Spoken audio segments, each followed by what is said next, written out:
big topics, big ideas, and practical policy solutions.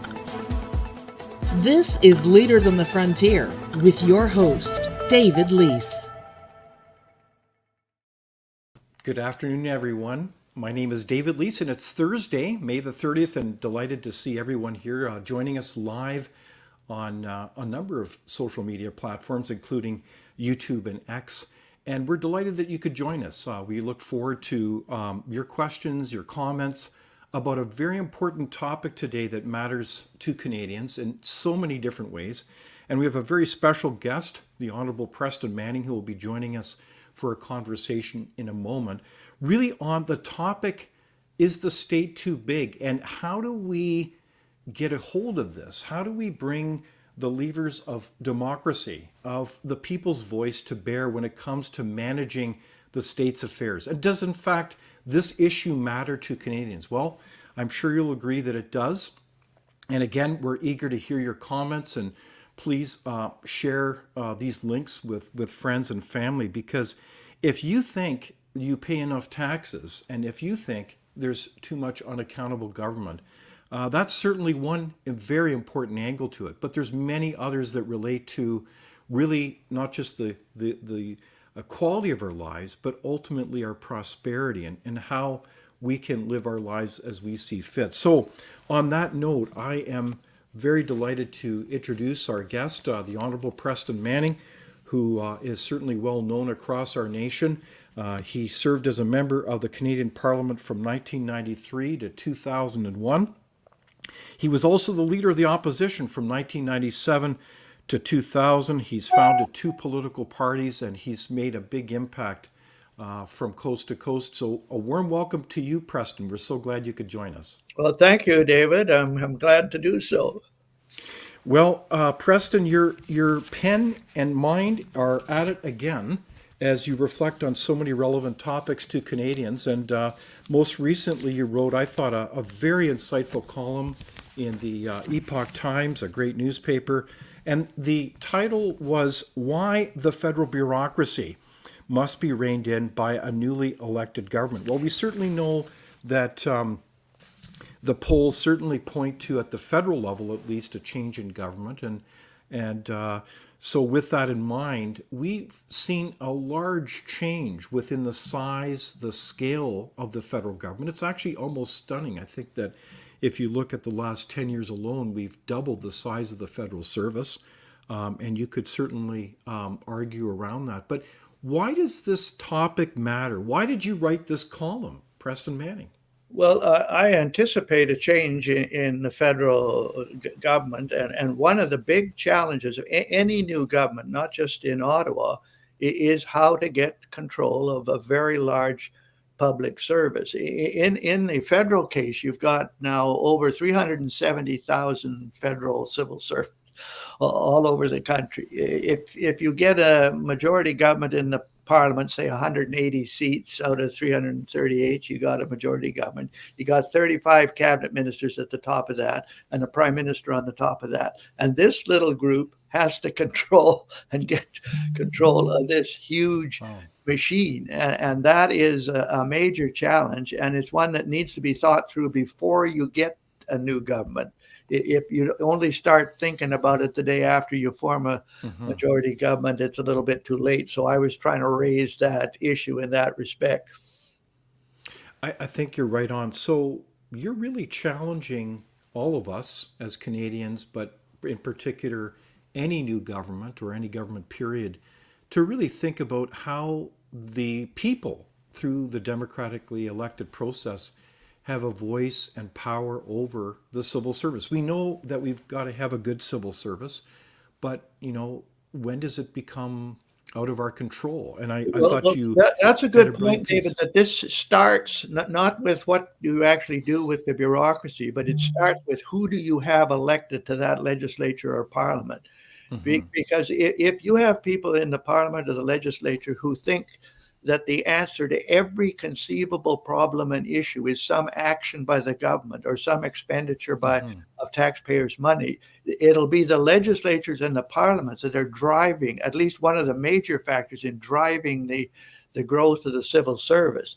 So you need people, I think, elected that have a concept of what we used to call limited government, that governments can do a few things well, but if you try to get them to do everything, you'll contribute to the civil service. One story that your readers might find interesting, my father spent 33 years in the Alberta legislature, 25 years as premier. And when he Amazing. retired in 1968, we visited the cabinet room for one of the last times. It was one of the last times that he was going to be there. And he said, you know, before I leave here, what I should do is carve into the ceiling of this place or print it on the walls a question.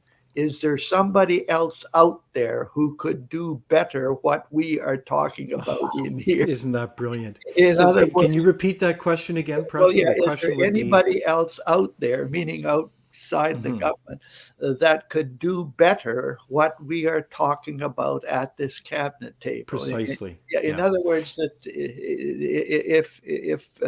if the elected people have this view that government is the answer to everything, then you'll have this continued bloating of the public service, no matter what else you do.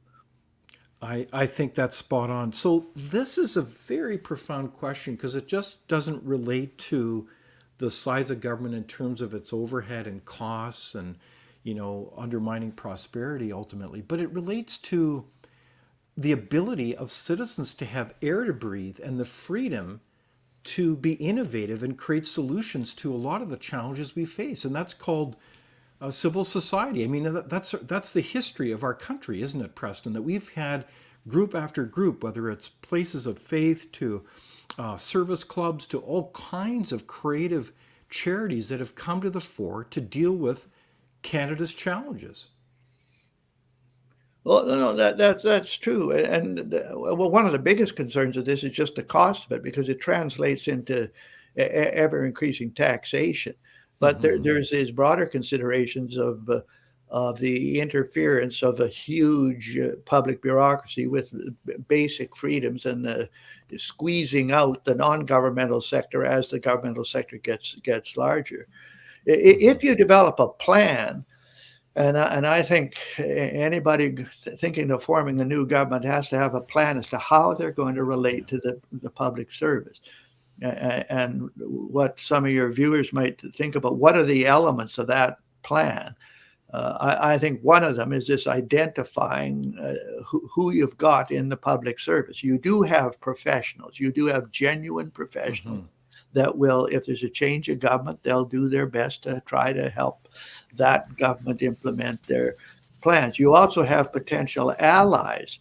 Like as the disillusionment with the Liberal government in Ottawa occurs, you've got that disillusionment inside the public service. You've got people in the finance department who are as concerned about this out of control spending as the taxpayers are. You have people in the Justice Department that are tired of defending these unethical practices by cabinet ministers, even by the Prime Minister. You've got people in the Foreign Affairs Department that think that the current Foreign Affairs Minister is a disaster and needs to be replaced. So you've got allies.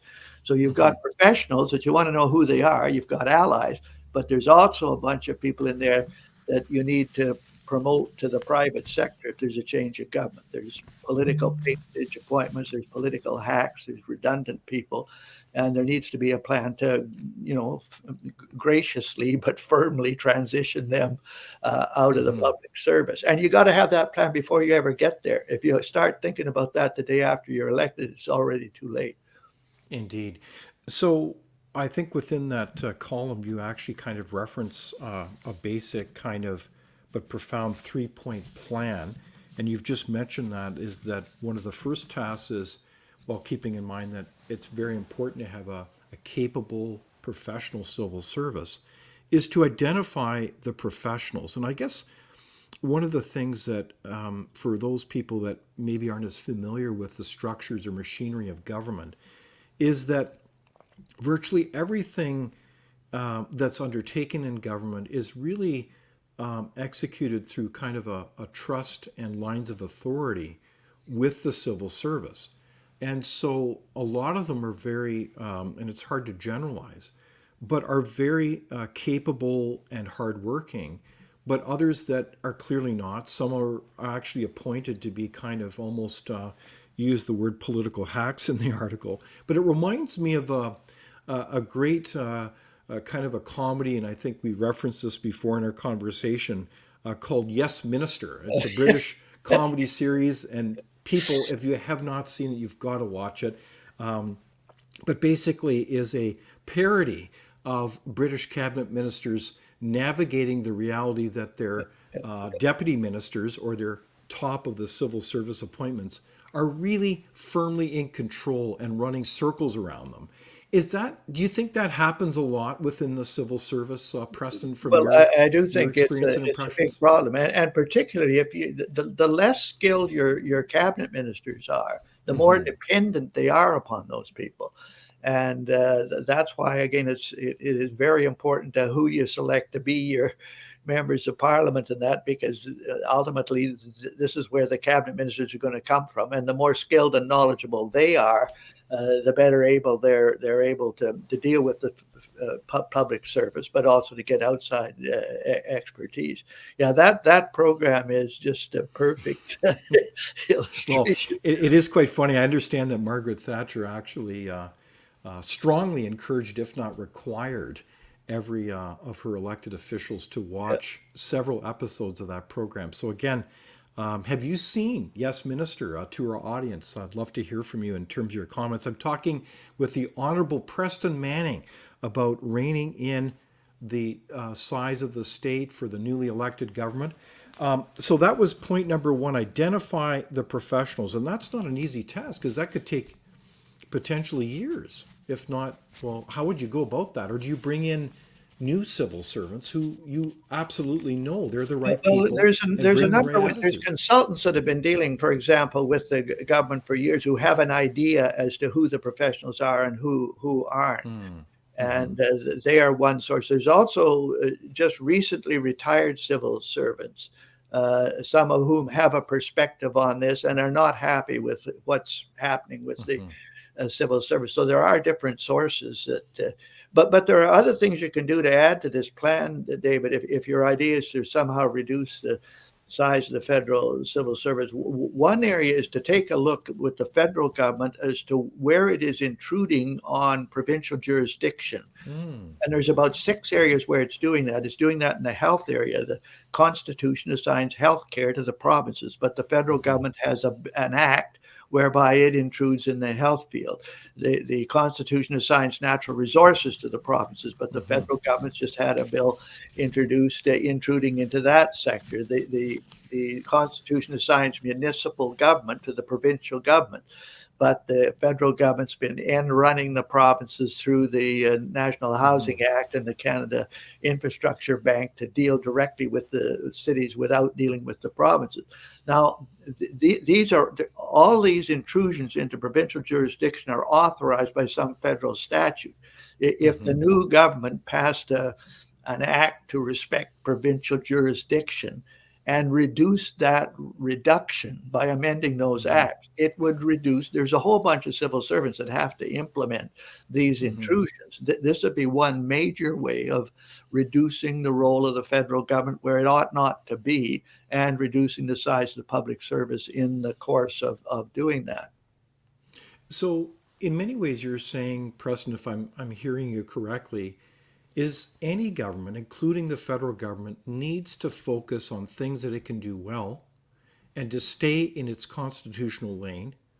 And that needs to be enacted right away so that you basically enable that focus, and that will ultimately determine part of the scale and scope of the Yes. federal government. No one disagrees that the federal government should be responsible for foreign affairs. No one disagrees that they should have Yes. ultimate responsibility for fiscal and monetary policy. Nobody disagrees that they have responsibility with respect to indigenous peoples. So why doesn't the federal government focus on the area doing Exactly. better in the areas where nobody questions their jurisdiction?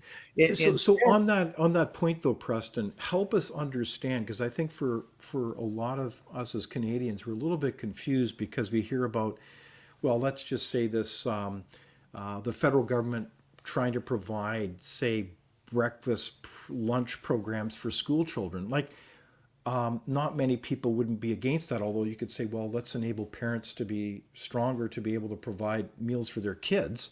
But when it comes to that, we already have levels of government that have responsibility for that. That's namely the province with their local government counterparts and schools. They're responsible for that. It's not the federal government. So why, in your mind, is, to ask a silly question, why is the federal government continually, that's the pattern of putting its nose into the business of the provinces? Why are they doing that? Well, I think it's politically motivated. If there's an issue that the public's concerned about, of course, the federal guys want to say, well, we're doing something about it.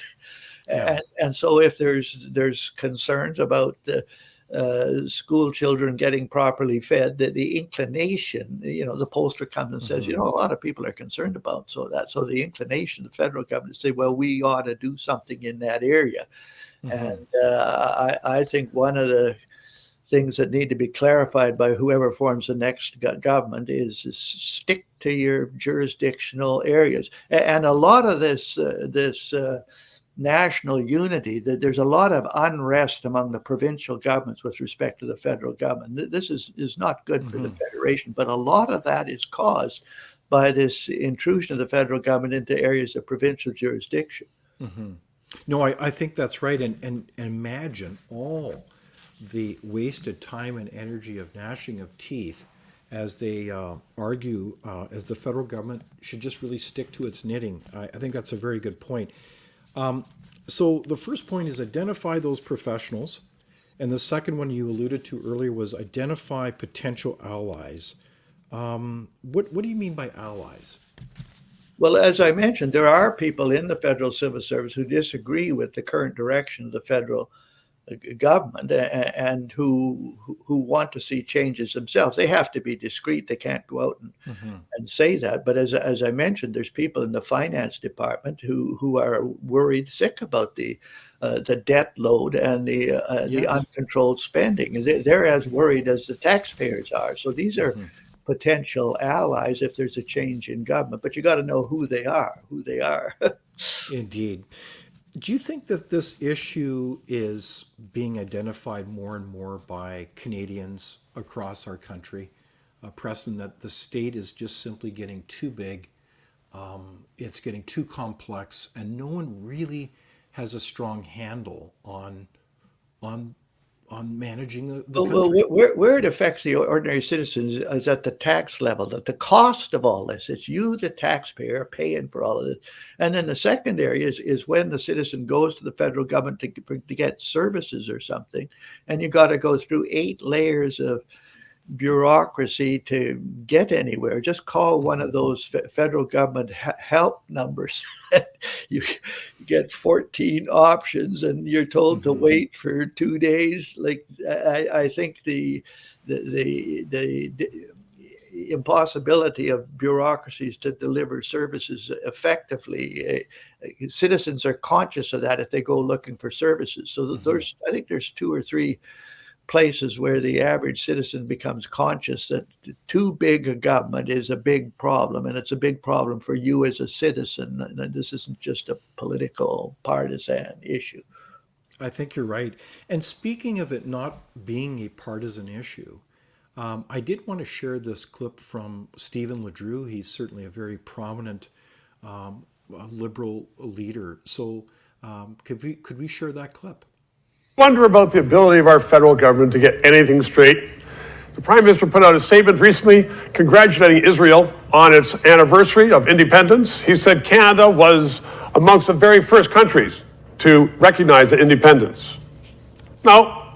We were way down the line, months and months and months after it was independent.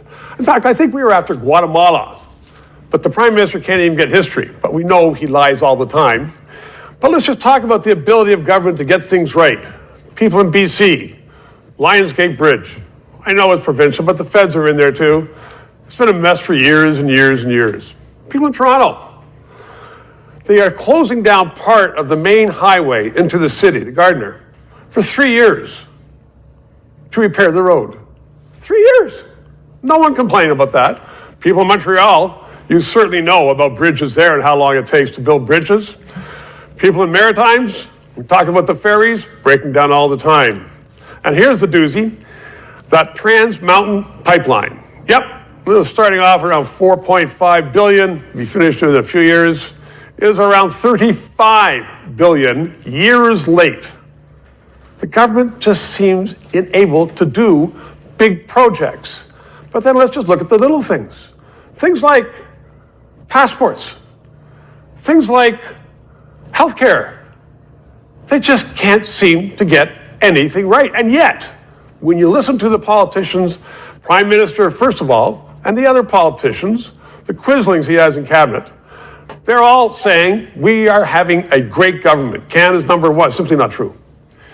And with an independent press like this is not the press, but this is analysis, you get to hear some of the other points of view of what's going on. But it's not just a point of view, it's certain facts. And everybody across our country, and I listen to people all over the place, in the cities, in the country, rural places, and they are saying, Canada is just not working. So you've heard them say, well, it's not broken. Well, it is.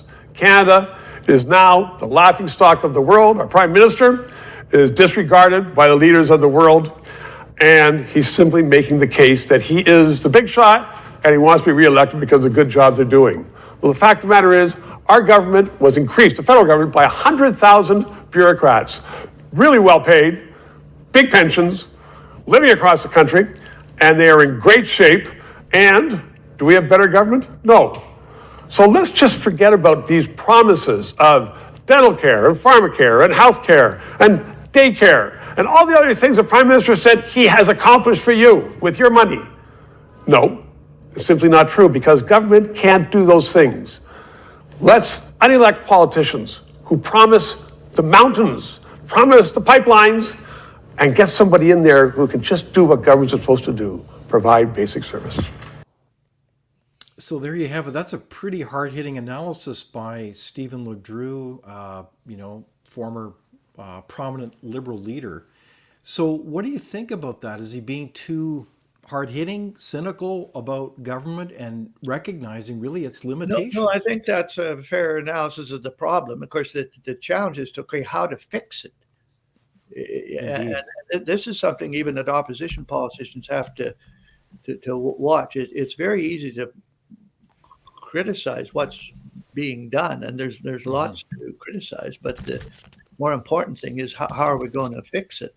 One of another point that should be on that plan list, and he partially referred to it, is to take a look at what can be privatized that the government is already doing.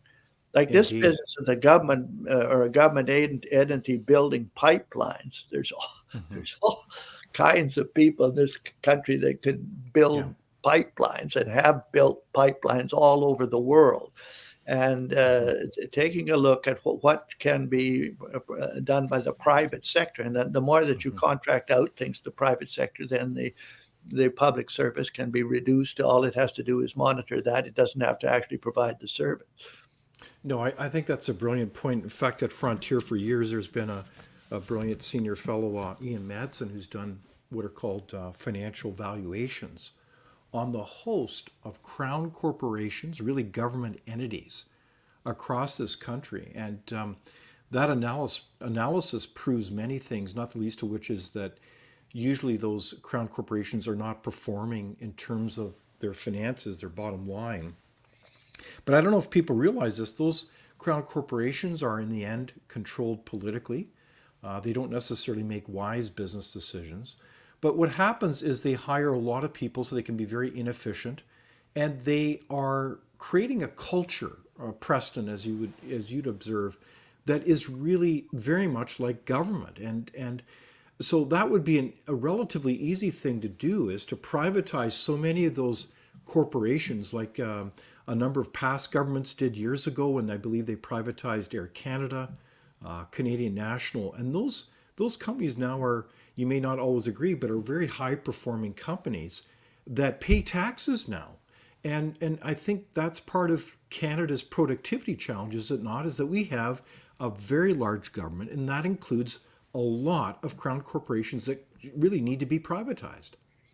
Yeah, well, if you have this plan that includes identifying the professionals, identifying your allies, identifying who has to go, Hmm. if you've got a plan that includes this reducing the federal intrusion in areas of provincial responsibility, so this reduces the role of the federal government and the size of the public service. If you look at just a objective look at what can be privatized, who can do the job most cost effectively. In some cases, it may be the government. In some Hmm. cases, it may be the private sector. But if it's the private Yes. sector, then contract out. You've got this list. Now, one of the people that I really respect on this subject is Professor Donald Savoy of Moncton Yes, University. indeed. He's the chair of this what do they call it? The chair of public governance that's looked at this question for years. And Donald's got a number of suggestions as to what could be done to improve the situation. One of them I don't quite agree with, or maybe it's a long-term thing. He suggests you need a royal commission, that this serious problem is serious enough that requires a royal commission. My worry about royal commissions is that the last two that were done on this subject, the Glasgow Commission and Lambert Commission, it Yes, took 3 years to report indeed. and cost millions of dollars. And there may be some long-term merit in that, but this next government of Canada is going to need answers to some of these questions within 3 or 4 months. I So agree. Yeah. whether appointing more a short-term Hmm. task force to get at developing this Hmm. plan, maybe there's a longer range approach that can be taken. But I think we need answers to this, at least some partial answers to these Hmm. questions within 3 or 4 months of the election of a new Hmm. government. I would be inclined to agree with you, but you see this issue through a sense of urgency. Um, I think of the discussion that we've heard, certainly the last few years in Canada, has been a pronounced decline in productivity in our country, and certainly a decline in our standard of living. I think that the deputy governor of the Bank of Canada, Carolyn Rogers, used the metaphor that it's time to break the glass when it comes to Canada's challenges of declining productivity. And this has a real impact on Canadians' lives. So we don't have, in my sense, I'd agree with you, a lot of time to figure this out. We've got to go in with a plan and hit the ground running. I think that's your point, is it not, Preston? Oh yes, and there are people that are working on this. One of the proposals that the Conservative Party of Canada has as the official opposition is just on the spending side, that for every new dollar of spending, it has to come from saving a dollar somewhere else. It shouldn't Indeed. be additional spending. I mean, that's a rule that, if it was actually applied, would achieve some constraint on increased spending and increased size of the public service. But Indeed. the official opposition really are the ones that need this plan for what to do if after the next election you're running the ship. It's Exactly. a Very big ship. much so. I've used this And Western analogy that winning an election these days is like winning the right to ride the bull at the Calgary Stampede. The bull is a lot that's a bigger than powerful you metaphor. and may be interested in throwing you off. Exactly. Yeah. So how do you ride the bull? How do we get a rein on the real power, really, in Ottawa, as well as so many other provincial capitals and other local governments? Is really the seminal question: is how do we have a rein on that kind of unelected power? And I think you have a very powerful quote actually in your column. You say, "But with the growth of the civil service and the size of the public bureaucracies today, increasingly the chief opposition to the decisions and policies of a newly elected government may not be that of the official opposition, but that of unelected public officials, the opposition of officials." Have you seen that over the years, Preston? Are there examples that you had in mind when you wrote that? Oh yes, in Ottawa, suppose you have a policy paper. Suppose a think tank like the Frontier Center has a policy paper, and the minister agrees with it 100%. This is a great idea. He hands it to the deputy minister. The deputy minister hands it to his legal people, particularly if it involves a change in the statute. He hands it to the called the Legal Services Branch of the Justice Department.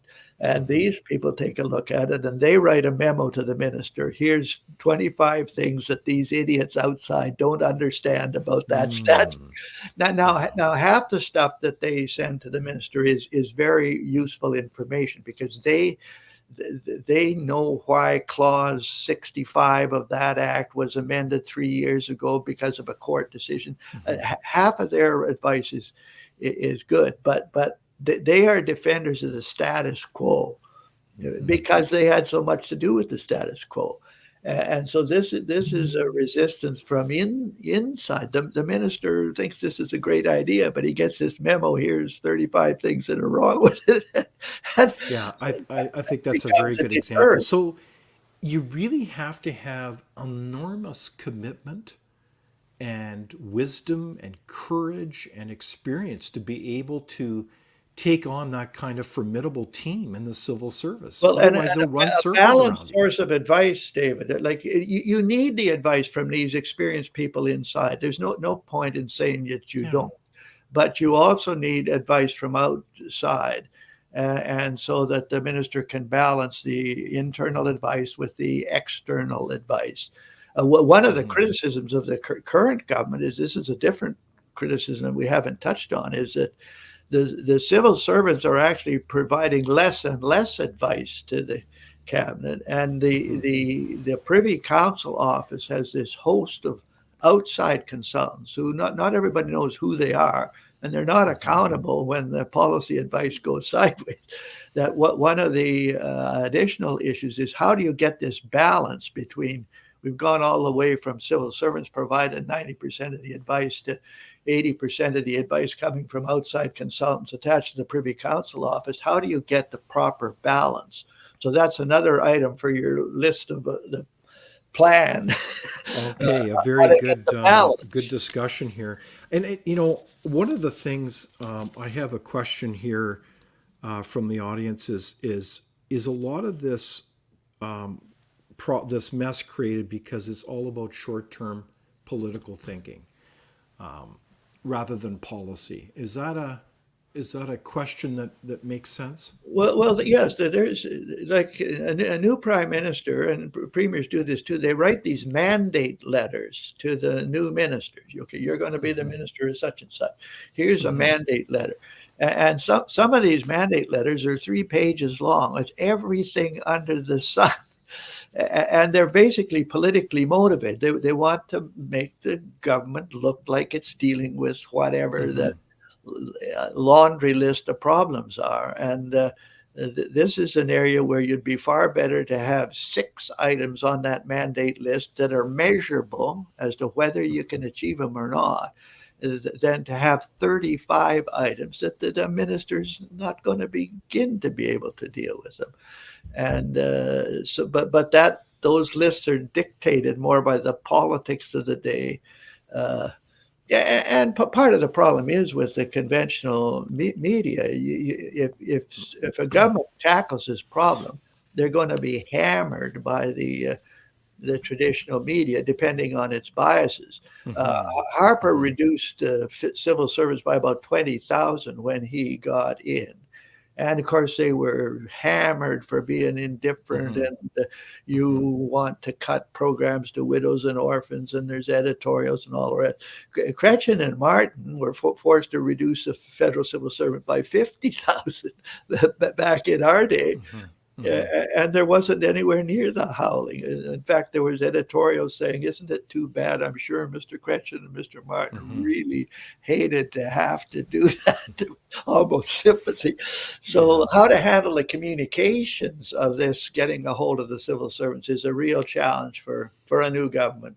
No, I think you're right. And it's interesting that I'm talking to you, Preston Manning, and it relates to the whole issue of when it comes to communications.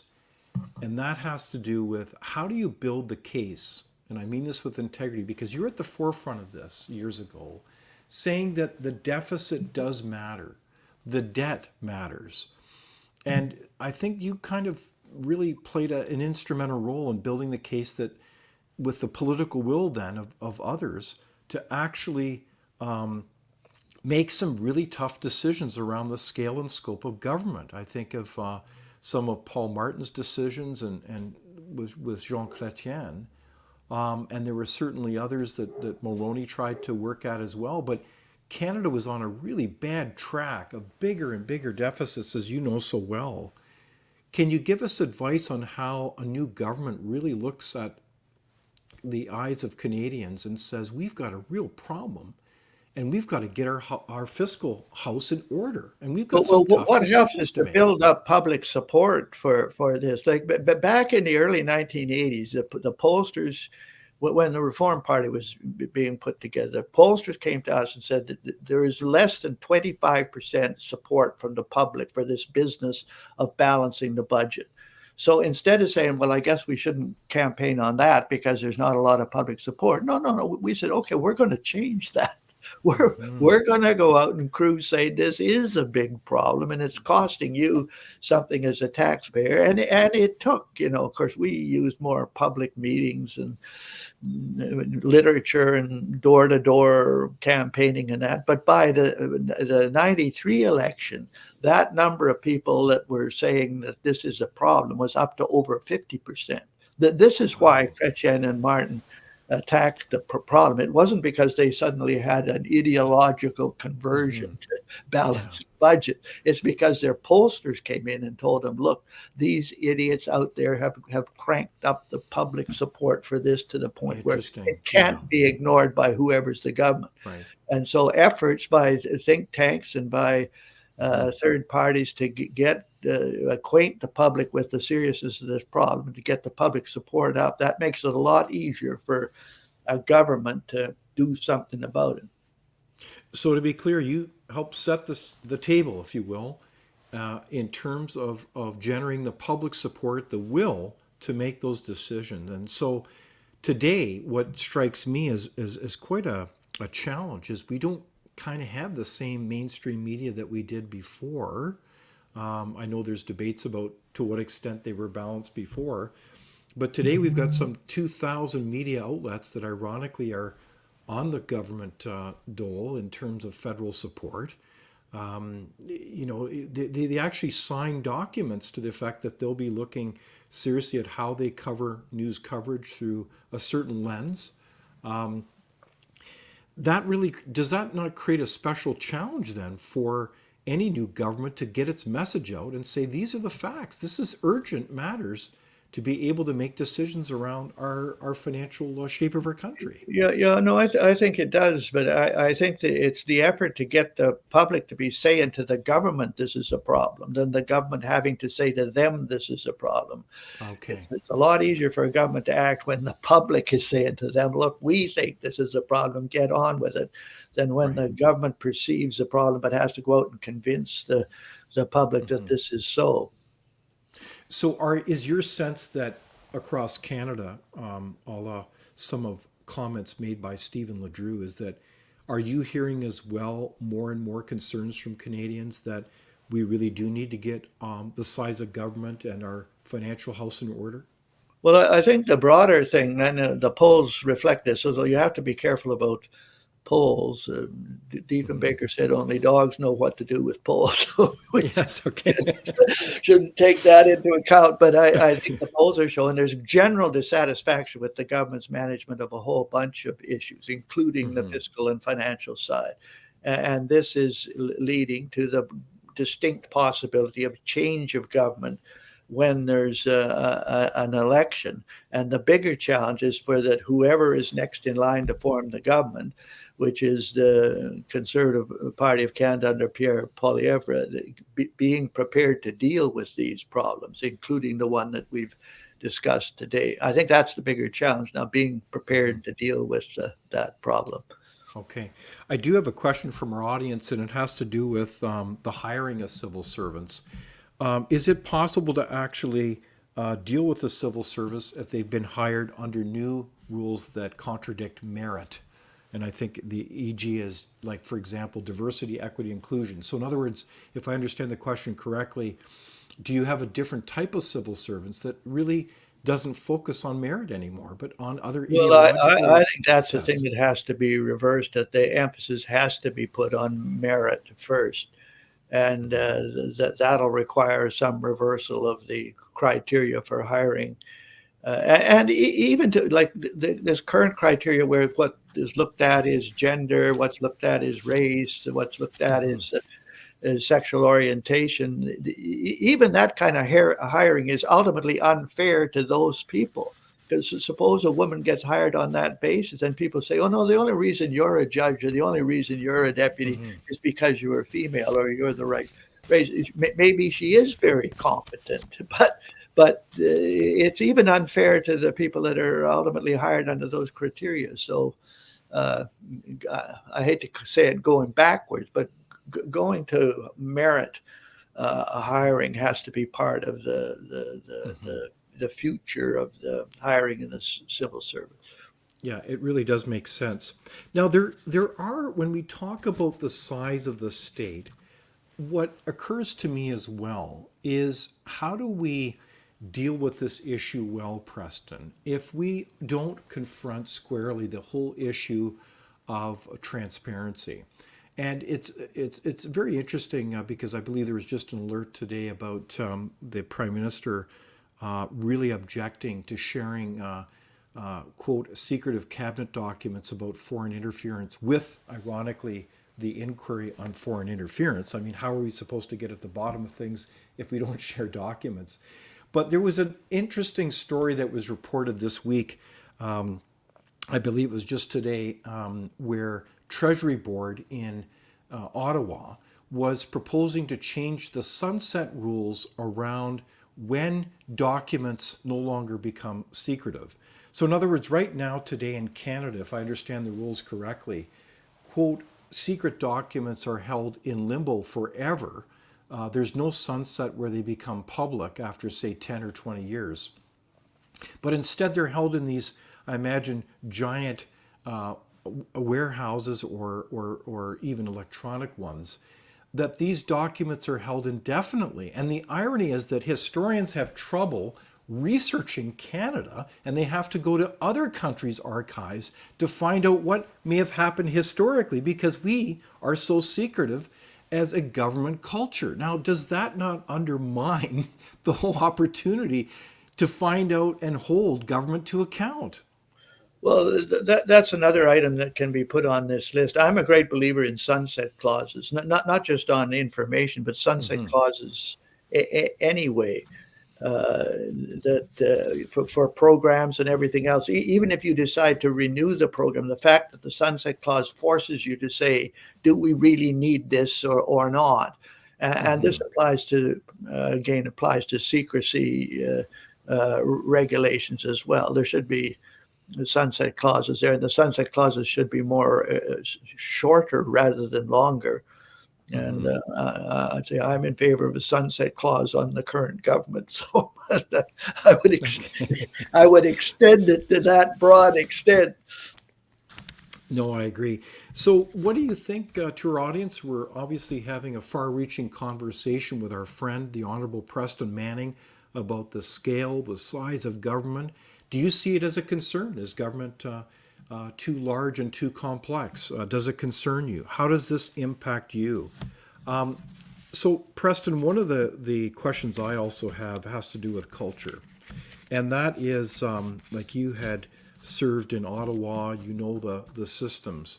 But it has to do with the fact that to what extent have we generated or created, and not to be unfair with elected officials, a kind of an elected class of officials that are really in a bubble where they have become merged with the senior civil service in some way. They think alike, they act alike in the sense that they think that every solution, as you referenced earlier, is in fact more government, and that they know what's best and what's right for everyone else. They are the, quote, good and the great, and they really don't experience life the way we do, in the sense that, well, let's just take healthcare as an example. We know that I understand that various elected officials don't really have to use our healthcare system. They don't have to wait in long lineups or queues. So if you have to get a hip replacement, they don't have to wait for 2 or 3 years.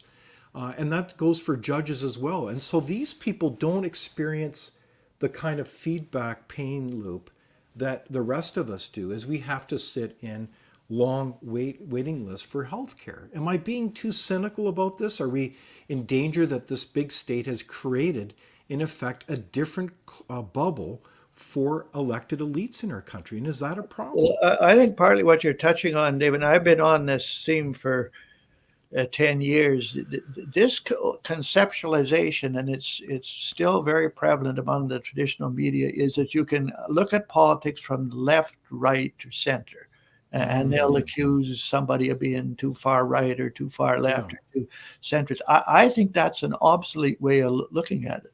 I think our political culture today is a vertical one, with you have an elite and aristocratic class that actually believes you should constrain the role of ordinary people in governance, and that they don't understand the issues. They just need to be told what the answer is.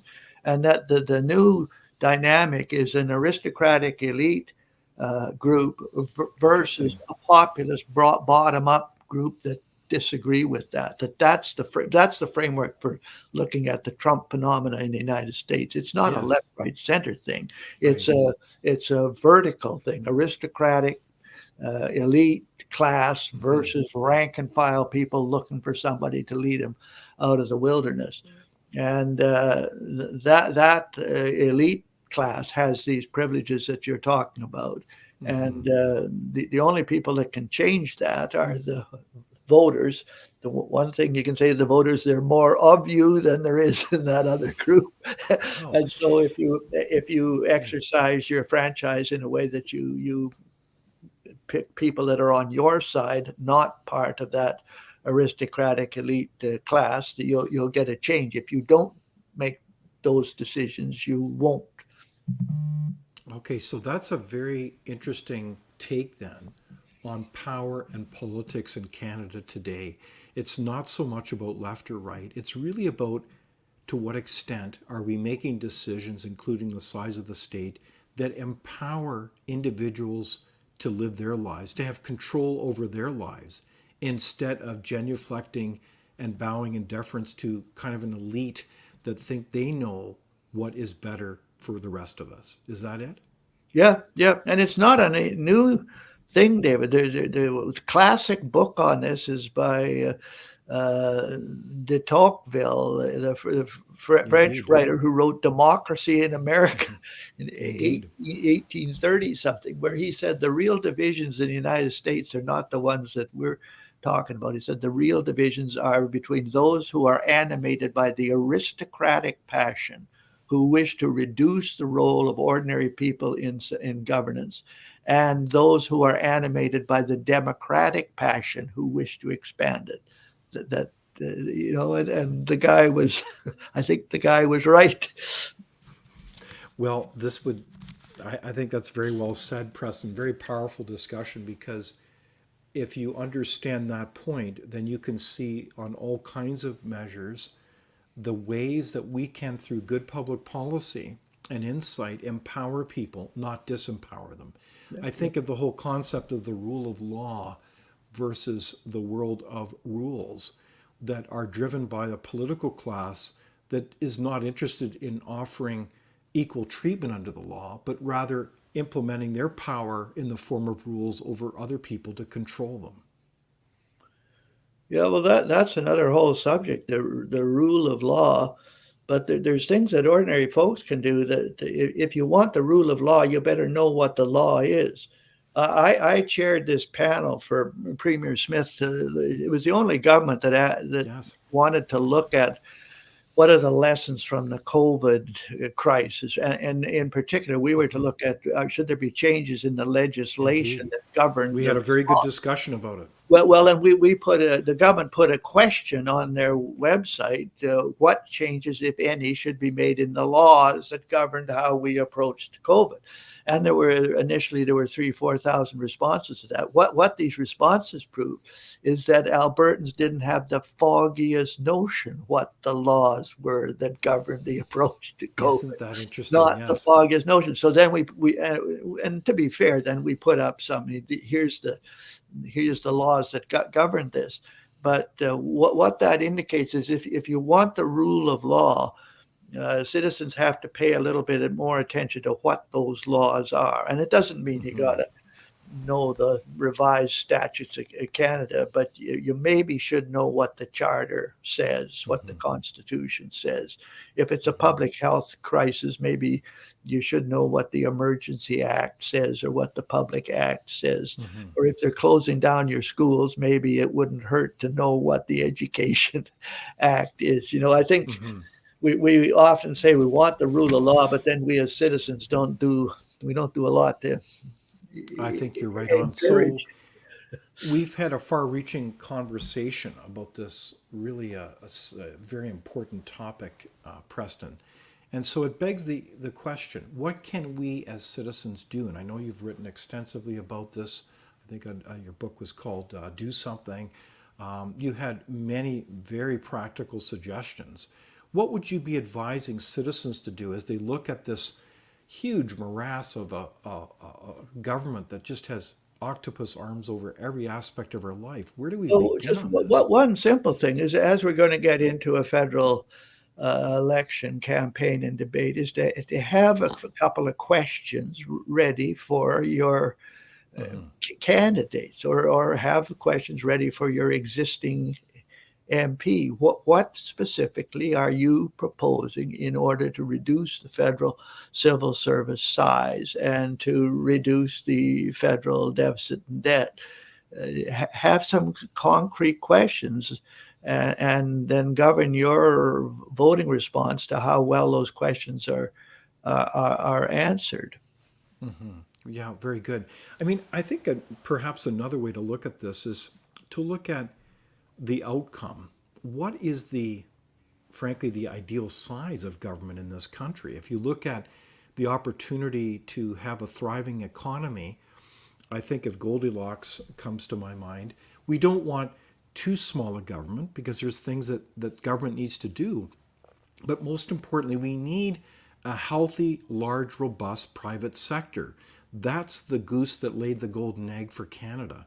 And we're getting to a point where the government is just far too big, and we're putting a tax in the form of deficits and debt on future generations. So there's a moral issue there. So what would be the optimum kind of size of government? I think research consistently points to the idea that the sweet spot is around 26 to, say, 30% tops in terms of the size of government. So we've got to really, I think, don't we as citizens need to push an agenda that says we can't have too big a government. Otherwise, it doesn't allow us to breathe and do what we need to do to. Well, I think you're better. I think you're better to approach that at the micro level rather than at 90,000 feet. Like, you can do theoretical papers on it should be 30% or 26%. At the practical level, just answering this question: who can do this job most cost effectively? Indeed. And go through everything that a government is doing. Who can do it most cost effectively? And that'll sort out what ought to be in the public sector, what ought to be in the private sector. And I'd be inclined to use a lot of requests for proposals. Ask the question: is there anybody else out there who can do what the government is contemplating and can do it more cost effectively? I do have a comment. And I do have another question from our audience. All senior bureaucrats and elected officials should have their and their partners' investments put in a blind trust. Without even small first steps, the corruption will never end. What do you think about blind trusts, Preston? I think there's certainly merit for that for cabinet ministers, and that what you have to be careful on, if you're too restrictive on that, you won't get a lot of good people to touch the running for office or joining the federal civil service. But there's a place for that as long as it's a balanced approach. This is one of the huge problems today. I've been involved in candidate recruitment for public office ever since 1968, the first time I trying to find a candidate to Amazing. run in the Fort McMurray Lac La Biche by-election in Alberta in 1968. But today, it used to be one of the biggest reasons for people not wanting to run is that it's thought it would hurt their financial position. But today, the biggest single reason is given for not wanting to run for public office is that people will not submit themselves to the abuse that they will get from being a public figure, and particularly the abuse that they'll get through the social media. And they'll say, even if I'm willing to put up with that, I'm not willing to subject my family to that. And this is becoming a huge problem in recruiting quality, dedicated people to run for public office. Indeed. Yeah, we need good elected officials as we need good civil servants. So that is a very important point. We need good people, period. The other question I had was the carbon tax just simply a tax grab when there's no evidence that it will do anything for the environment? Well, it's hard to answer that question. I think there's some people that advocate the carbon tax out of genuine reasons for concern with what kind of carbon dioxide emissions you're putting into the atmosphere through the combustion of hydrocarbons. There's some people that certainly believe in the legitimacy of that, but I think that once the politicians get a hold of it, it can become pretext for a tax grab and a way to increase government revenues. Indeed. So when we look forward to other solutions for this challenge of a large state, I'm wondering if one of the challenges that we face as well is the whole public policy function within government, in the sense that a lot of public policy is really not about public policy. It's actually head fakes to short-term political game.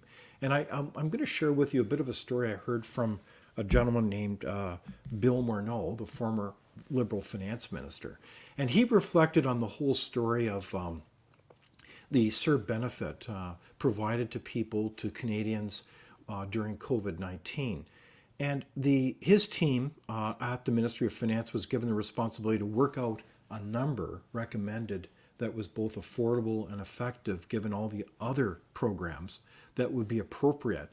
And the number, I believe, was a few $100s per month.